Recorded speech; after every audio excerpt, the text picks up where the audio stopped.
जय जगन्नाथ। हरे कृष्ण। आज आम जो चित्रटे देखुचे से चित्रटी हूँ कहार चित्र ना गोटे हूँ नेफ्रोन। गोटे नेफ्रोन चित्र। यही जो नेफ्रोन आम देखुचे गोटे नेफ्रोन चित्र। ये आम किडनी गोटे किडनी केतेटी नेफ्रोन अच्छी ना 1 मिलियन। 1 मिलियन जे केते लक्ष ना 10 लक्ष।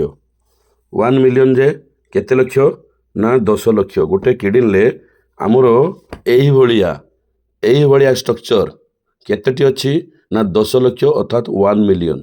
दीटा किडनी केते अच्छी 10 लक्ष 10 लक्ष 20 लक्ष अर्थात 1 million plus 1 million is equal to 2 million. तेणु यही जो ए नेफ्रोन गोटे नेफ्रोन से नेफ्रोन विषय में आम जाना तार जो देखी A B C D E F G H I जो रही तार विषय आम जाना कौन जाना ना यही जो नेफ्रोन देखुन आम चित्रटा सी हूँ गोटे कॉम्प्लेक्स ट्यूबुलर स्ट्रक्चर।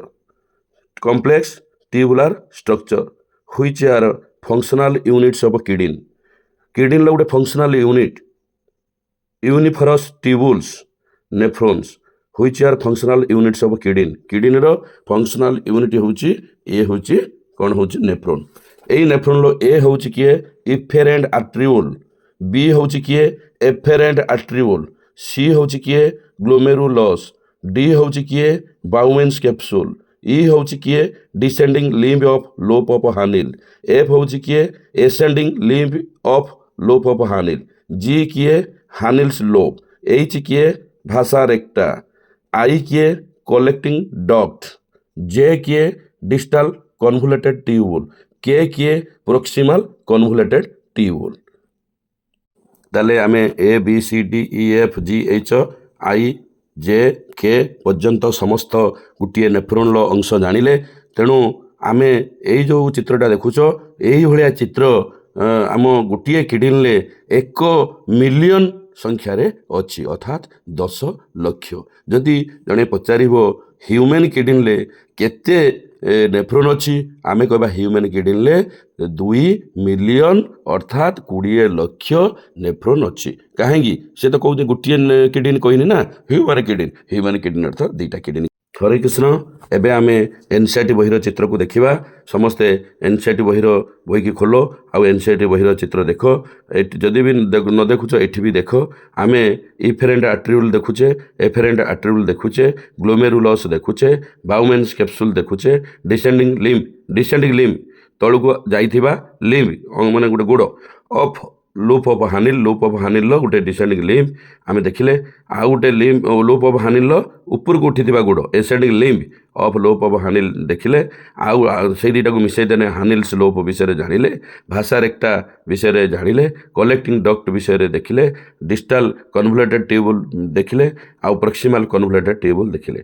यही भाया सब माने गोटे नेफ्रोन गोटे नेफ्रोन किडनी यही केते नेफ्रोन अच्छी 1 मिलियन नेफ्रोन अच्छी। से यही भाया 1 मिलियन नेफ्रोन आम अंश देखा पाइबा। गोटे नेफ्रोन अंश आम देखुचे efferent arteriole, efferent arteriole, glomerulus, Bowman's capsule, descending limb of loop of Henle, ascending limb of loop of Henle, Henle's loop, vasa recta, collecting duct, distal convoluted tubule, proximal convoluted tubule यही सब आम जाना पाइले। यही गोटे kidney यही चित्र थिबा अंश केतोटी थिबो ना केतोटी थिबो ना 1 मिलियन अर्थात 10 लाख नेफ्रोन थिबो।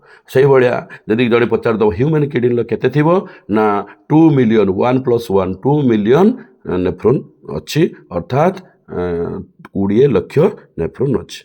तेणु 20 लक्ष नेफ्रोन अच्छी ह्यूमन किडनी गोटे किडनी 10 लक्ष आउ गोटे किडनी 10 लक्ष। मन रखा पड़ो यहाँ गोटे नेफ्रोन कौन अंश आउ थे आम जानीजा समस्ते एक ताले कहीदे बारंबार मन रखा। Afferent arteriole, efferent arteriole, glomerulus, Bowman's capsule, descending limb of loop of Henle, ascending limb of loop of Henle, Henle's loop, vasa recta, collecting duct, distal convoluted tubule, proximal convoluted tubule. एबे आमे nephron विषय पढ़ा। गोटे nephron केतटा अंश अच्छे आम जानी सारे। यही जो अंश गुड़ाक आम आलोचना कले से अंश को 2 भाग में विभक्त कर गोटे नेफ्रोन 2टा अंश भाग कराई।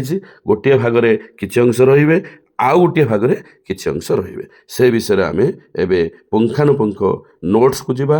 ନୋଟ୍ସକୁ ଯାଇକି ଆମେ ଆଲୋଚନା କରିବା। ସମସ୍ତେ ମନେ ରଖିବା। ହରେ କୃଷ୍ଣ। ଜୟ ଜଗନ୍ନାଥ। ହରେ କୃଷ୍ଣ। ଆମେ ଗୋଟିଏ କିଡନୀ ବିଷୟରେ ପଢ଼ିବା। ଦୁଇଟା ଆମ ବଡ଼ିରେ କିଡନୀ ଅଛି। ଗୋଟିଏ କିଡନୀ ବିଷୟରେ ଜାଣିବା ଯାହା, ଦୁଇଟା କିଡନୀ ବିଷୟରେ ଜାଣିବା ସେୟା। ତେଣୁ ପ୍ରତ୍ୟେକ କିଡନୀରେ each kidney has nearly 1 million ଅର୍ଥାତ୍ 10 ଲାକ୍ସ କମ୍ପ୍ଲେକ୍ସ ଟ୍ୟୁବୁଲାର ଷ୍ଟ୍ରକ୍ଚର ଅଛି। କମ୍ପ୍ଲେକ୍ସ ଟ୍ୟୁବୁଲାର ଷ୍ଟ୍ରକ୍ଚର ମାନେ କିଏ ନା ନେଫ୍ରନ୍ସ। ତାର ଅନ୍ୟ ନାଁ ହେଉଛି ୟୁନିଫେରସ୍ ଟ୍ୟୁବୁଲ୍ସ। ଏଇ ଯେଉଁ ନେଫ୍ରନ୍ ହେଉଛି ଯିଏକି actual functional unit of kidney. Functional units of କିଡନୀର ଫଙ୍କସନାଲ୍ ୟୁନିଟ୍। ଏଇ କିଡନୀର ଏଇ ଜିନିଷ ଆକ୍ଚୁଆଲି କାମ କରେ। ଏଇ ନେଫ୍ରନ୍ ଗୋଟିଏ କିଡନୀରେ କେତେ ନେଫ୍ରନ୍ ଅଛି ନା ଗୋଟିଏ କିଡନୀରେ 1 ମିଲିୟନ ନେଫ୍ରନ୍ ଅଛି ଅର୍ଥାତ୍ 10 ଲାକ୍ସ ନେଫ୍ରନ୍ ଅଛି।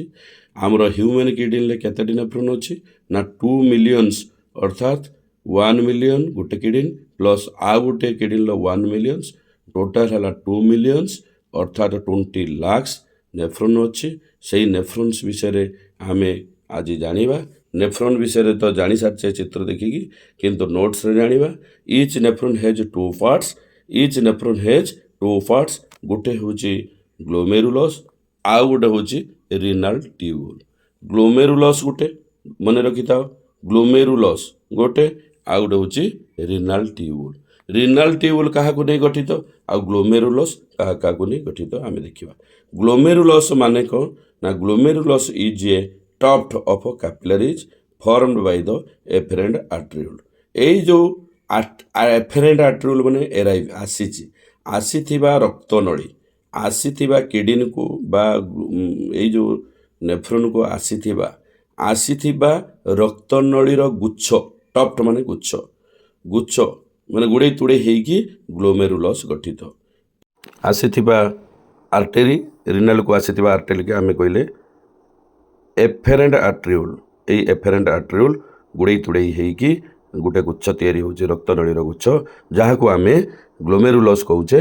କିନ୍ତୁ ଏଫେରେଣ୍ଟ ଆର୍ଟ୍ରିଓଲ୍ର ଅନ୍ୟ ନାମ ହେଉଛି a fine branch of renal artery. A fine branch of renal artery ବା ଏଫେରେଣ୍ଟ ଆର୍ଟ୍ରିଓଲ୍ ଦ୍ୱାରା କିଏ ତିଆରି ନା ଗ୍ଲୋମେରୁଲସ୍ ତିଆରି। Blood from glomerulus is carried away by an efferent arteriole. ଯେଉଁ ଗ୍ଲୋମେରୁଲସ୍ର ବ୍ଲଡ୍ ଯେଉଁ ଆସିଲା ସିଆଡ଼ୁ ଆସି ଗ୍ଲୋମେରୁଲସ୍ ଗୁଚ୍ଛରେ ଗୁଡ଼େଇ ତୁଡ଼େଇ ହେଇ ରହିଲା, ପୁଣି ସେ ରକ୍ତ ତ ବାହାରିବ ନା ନାହିଁ? ବାହାରିବ।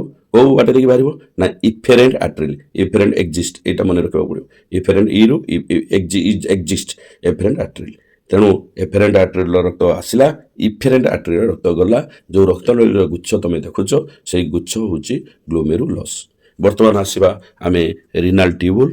ରିନାଲ୍ ଟ୍ୟୁବୁଲ୍ କାହାକୁ ନେଇ ଗଠିତ? ରିନାଲ୍ ଟ୍ୟୁବୁଲ୍ ବର୍ତ୍ତମାନ ବାଉମେନ୍ସ କ୍ୟାପସୁଲ୍ ହୁଇଚ୍ ଏନକ୍ଲୋଜ୍ ଦ ଗ୍ଲୋମେରୁଲସ୍। ଗ୍ଲୋମେରୁଲସ୍ର ଗୋଟେ ହେଉଛି ନେଫ୍ରନ୍ର 1 ପାର୍ଟ। ଗ୍ଲୋମେରୁଲସ୍ ଆମେ ଏଠି ପଢ଼ିଲେ ନେଫ୍ରନ୍ର ଗୋଟେ ହେଉଛି 1 ପାର୍ଟ। ଏଇ ଗ୍ଲୋମେରୁଲସ୍କୁ ଚାରିପଟରୁ ଗୋଟେ ଘେରିକି ରହିଛି, କପ୍ ଭଳିଆ ଗୋଟେ କପ୍ ଭଳିଆ, ଯାହାକୁ ଆମେ କହୁଛେ ବାଉମେନ୍ସ capsule. Bowman's capsule which ଏନକ୍ଲୋଜ୍ the glomerulus. ତାହେଲେ ଆମେ ଜାଣିଲେ ବାଉମେନ୍ସ କ୍ୟାପସୁଲ୍ ପ୍ଲସ୍ ଗ୍ଲୋମେରୁଲସ୍ ଆମେ ଯଦି ଦୁଇଟାକୁ ମିଶାଇଦେବା ତାହେଲେ ଆମେ କହିବା ମାଲଫିଜିଆନ୍ ବଡି ବା ରିନାଲ୍ କ୍ୟାପସୁଲ୍। ରିନାଲ୍ କ୍ୟାପସୁଲ୍ ଯଦି ଆମେ ପରୀକ୍ଷାରେ ପଡ଼ିବ, ଆମେ ଖାଲି ବାଉମେନ୍ସ କ୍ୟାପସୁଲ୍କୁ ରିନାଲ୍ କ୍ୟାପସୁଲ୍ କହିପାରିବା ନାହିଁ। ରିନାଲ୍ କ୍ୟାପସୁଲ୍ ବା ମାଲଫିଜିଆନ୍ ବଡି ଯିଏ ବା ରିନାଲ୍ କ୍ୟାପସୁଲ୍ ସେ କାହାକୁ ନେଇ ଗଠିତ ନା ଗ୍ଲୋମେରୁଲସ୍ ପ୍ଲସ୍ ବାଉମେନ୍ସ କ୍ୟାପସୁଲ୍। ଗ୍ଲୋମେରୁଲସ୍କୁ ବାହିରେ ଆବରଣ କରି ରଖିଥିବା, ଘେରି ରଖିଥିବା ବାଉମେନ୍ସ କ୍ୟାପସୁଲ୍ ବା କପ୍ ଲାଇକ୍ ଷ୍ଟ୍ରକ୍ଚର, ତାକୁ ଆମେ କହିବା glomerulus plus Bowman's capsule is equal to Malpighian body ବା ରିନାଲ୍ କ୍ୟାପସୁଲ୍। ତାହେଲେ ଆମେ ରିନାଲ୍ ଟ୍ୟୁବୁଲ୍ର ପ୍ରଥମ ଷ୍ଟାର୍ଟିଂ କିଏ ପାଇଲେ ନା ଷ୍ଟାର୍ଟିଂଟା ଆମେ ପାଇଲେ ବାଉମେନ୍ସ କ୍ୟାପସୁଲ୍। କିନ୍ତୁ ଗ୍ଲୋମେରୁଲସ୍ କହିବାନି, ଗ୍ଲୋମେରୁଲସ୍ 1 ପାର୍ଟ। ଗ୍ଲୋମେରୁଲସ୍କୁ ଯିଏ ଘେରିକି ରହିଛି ବାহিର ପଟରୁ ଆଚ୍ଛାଦିତ କରି ରଖିଛି, ହୁଇଚ୍ ଏନକ୍ଲୋଜେସ୍ ଦ ଗ୍ଲୋମେରୁଲସ୍, ତାକୁ ଆମେ କହିଲେ Bowman's capsule. Bowman's capsule renal ଟ୍ୟୁବୁଲ୍ର ଫାର୍ଷ୍ଟ ଷ୍ଟାର୍ଟିଂ ପାର୍ଟ, ଷ୍ଟାର୍ଟିଂ ଅଂଶ। ତାପରେ ଆମେ ଯିବା କୋଉଠିକି ନା ମାଲଫିଜିଆନ୍ ବଡି ପରେ ଆମେ ରିନାଲ୍ ଟ୍ୟୁବ୍ର ଫର୍ଦର ପାର୍ଟକୁ ଆମେ ଯିବା। ଦେଖିବା କ'ଣ ଫର୍ଦର ପାର୍ଟ ନା after Malpighian body the renal tubes further to form highly coiled network called proximal convoluted tubule PCT से कहूँ यो आम माल्फिजियन बॉडी क्या नहीं गठित है ना माल्फिजियन बॉडी क्या नहीं गठित है ना ग्लोमेरुलस ता चारिपटे बाउमेन्स कैप्सूल यही दुटा को मिसिकी से कहूँ माल्फिजियन बॉडी किंतु रिनाल ट्यूबुल ग्लोमेरुलस गोटे पार्ट नुहे ग्लोमेरुलस अलग रिनाल ट्यूब्र बाउमेन्स कैप्सूल हूँ गोटे फास्ट अंश तापर किए आसला ना हाईली कोएल्ड स्ट्रक्चर नेटवर्क कौटा से ना प्रॉक्सिमल कन्वोल्यूटेड ट्यूबुल पर next part of the tubule किए ना हानिल स्लोप ए हेयर पिन मुंडर पिन जो खोसती छुआ hair pin shaped structure hair pin से हूँ दी प्रकार हेज टू पार्ट्स गोटे तलू जा गोड़ लिम्ब माने गोड़ descending limb of loop of Henle रो डिसेंडिंग लिम्ब आउ लोप ऑफ हानिल रो एसेंडिंग लिम्ब तेणु ये हूँ डिसेंडिंग लिम्बटा हूँ लोप माने हूँ थिन सेगमेंट आउ एसेंडिंग लिम्ब हूँ thin segment plus thick segment दी प्रकार रोचे तापर एसेंडिंग लिम्ब पर next continue another highly coiled tubular region called distal convoluted tubule DCT हेटा है PCT फास्ट है PCT हेटा है तापर DCT से कहूँ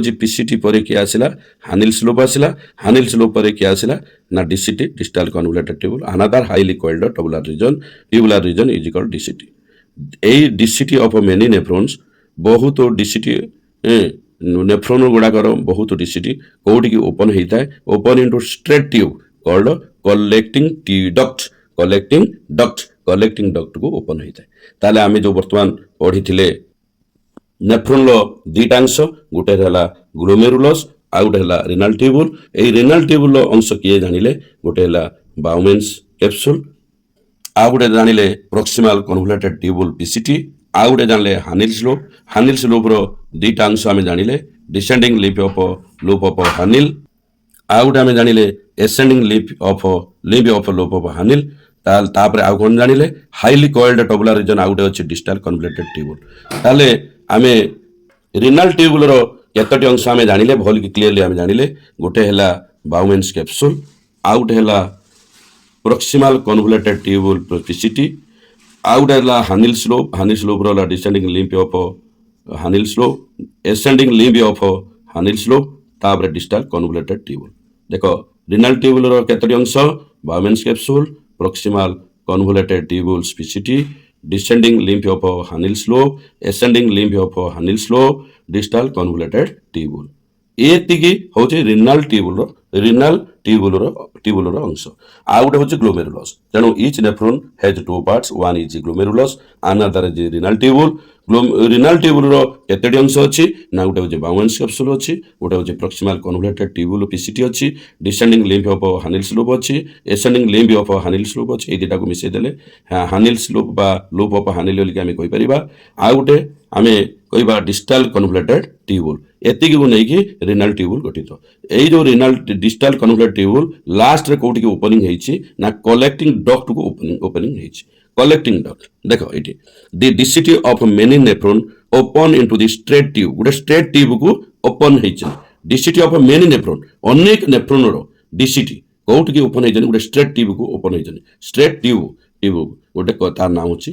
collecting duct many of which converge माने एकमुखी होबा ओपन टू रिनाल पेल्विस से मैंने कलेक्टिंग डक्ट पुणी कौटी ओपन होइछि ना रिनाल पेल्विस किंतु डायरेक्ट है थ्रू क्या द्वारा है मेडुलारी पिरामिड्स एंड कैलिक्स ये जो आम खाली पढ़ी मेडुलारी पिरामिड आउ कैलिक्स डायरेक्ट रिनाल पेल्विस की जाइनी के जाइनी कलेक्टिंग डक्ट जाइनी कलेक्टिंग डक्ट जाइए आगर मेडुलारी पिरामिड्स तापर कैलिक्स तापर रिनाल पेल्विस ये देखा कलेक्टिंग डक्ट कौटी गला मेडुलारी पिरामिड की गला तापर कैलिक्स गला तापर रिनाल पेल्विस ताले केमिति सिस्टम रो गला ताले गोटे केडिन रो आमे फास्ट जानिले काहा को जानिले ना ଗ୍ଲୋମେରୁଲସ୍ को किए कभर करके रखिछि ना बाउमेन्स कैप्सूल रखिछि तापर किए अछि ना प्रॉक्सिमल कन्वोल्यूटेड ट्यूब्यूल पीसीटी अछि पीसीटी पर लूप्स ऑफ हानिल बा हानिल्स लूप अछि ए हानिल्स लूप पुनी दी प्रकार अछि गोटे descending limb of Henle's loop ascending limb of Henle's loop तापर डिस्टल कन्वोल्यूटेड ट्यूब्यूल ये हला रिनल ट्यूब्यूल रो अंश चलेला तापर डिस्टल कन्वोल्यूटेड ट्यूब्यूल कोठी ओपन हेछि ना कलेक्टिंग डक्ट को ओपन हेछि कलेक्टिंग डक्ट कोठी ओपन हेछि ना मेडुलारी पिरामिड हेछि मेडुलारी पिरामिड कोठी के ओपन हेछि ना कैलिसेस ओपन हेछि कैलिसेस कोठी ओपन हेछि रिनल पेल्विस के ओपन हेछि ये आमे सब कथा जानिले माने कोठु जानिले ना गुटे नेफ्रॉन रो गुटे ग्लोमेरुलस कतरो आरंभ करिकी रिनल ट्यूब्यूल को जानिले ता सहित रिनल ट्यूब्यूल जानि साइला परे collecting duct medullary pyramid calyx and renal pelvis विषय रे किछि सम्यक आमे ज्ञात हेले।